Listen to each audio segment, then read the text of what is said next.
The prisoner was breaking. Sweat traced rivers down his face, his eyes darting for mercy I didn't offer. Then my phone buzzed. The principal's voice cracked through the line. "Your son has a broken arm and 2 cracked ribs." Static roared in my head. I heard him, my boy, crying in the background.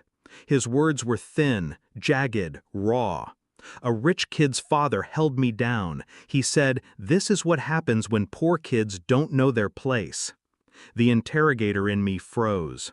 The father woke. My handler's hand closed around the phone, his voice a razor.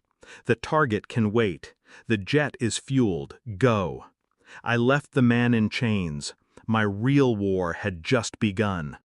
Hospitals smell like truth.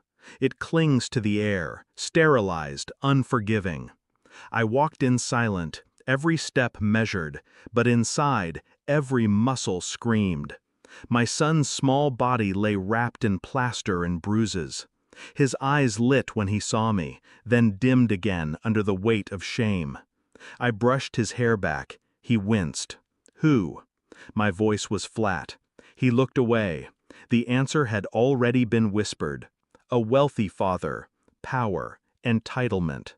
The same man who smiled at the school fundraiser, hand on his son's shoulder, as if owning the room wasn't enough. He had to own the people inside it too.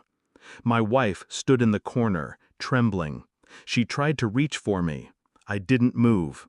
"Don't," I said. Too sharp, too final. Her silence cut deeper than words. She knew something. And I knew, by the way she didn't meet my eyes, that betrayal lived closer than the hospital bed I didn't explode. Rage is useless when it burns openly. I buried mine under precision.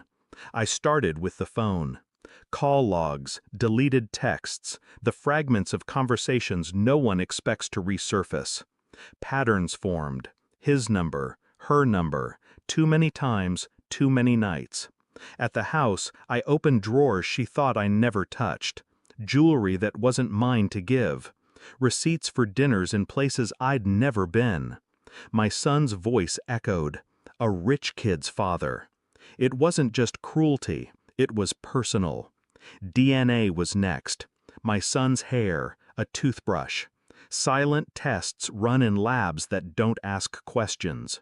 At work, I interrogated men who had murdered, lied, and hidden entire lives. At home, I was interrogating my own life. The same silence, the same fear, the same stench of truth trying to stay buried. The results came back in a sealed envelope. I didn't open it right away.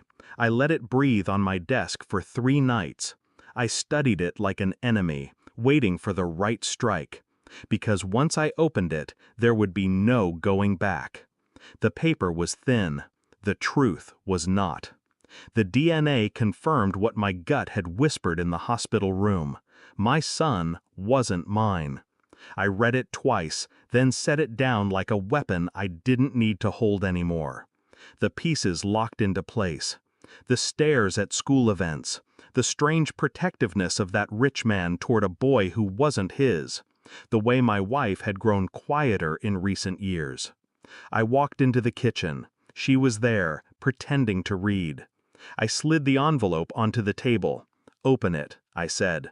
She did. Her hands shook. Her face cracked, tears threatening to drown her before a word left her lips.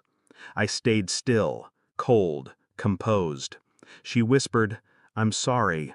But sorry wasn't a language I spoke anymore. The next day was the fundraiser. Perfect stage, perfect crowd. I approached him, the man who broke my son's bones and laughed about place and poverty. His hand reached for mine. I gave him the envelope instead. He opened it. His smile died. He looked at me, then at my wife across the room. The math wrote itself on his face. His son wasn't just a bully. He was my wife's son too. His. I leaned in, quiet, deadly. Your blood, your shame, on display. The room watched him crumble without knowing why. His wife noticed first, confusion spreading like rot. My wife's face went white, her secret bleeding into the open air. I didn't shout. I didn't strike. I only walked away, leaving their lives to collapse under the weight of what I'd revealed. That was enough. Later, I sat by my son's bed. He was asleep, small breaths breaking the silence. He would never know the storm that birthed him, the lies that scarred him before fists did. I touched his hand gently. He stirred, but didn't wake. I promised him nothing aloud, but the vow etched itself into me. I would be his father, not by blood, but by choice. As for her, she was already gone. Whether she stayed in the house or not didn't matter. Betrayal lives in absence, and hers had been years in the making. I closed the door softly behind me. Some truths don't set you free. They chain you tighter.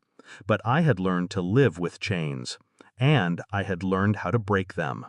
She lost me in silence, and he lost everything in the truth. Thanks for watching. Don't forget to like, share, and comment. Subscribe now to Cheating Stories Insight World for more amazing stories.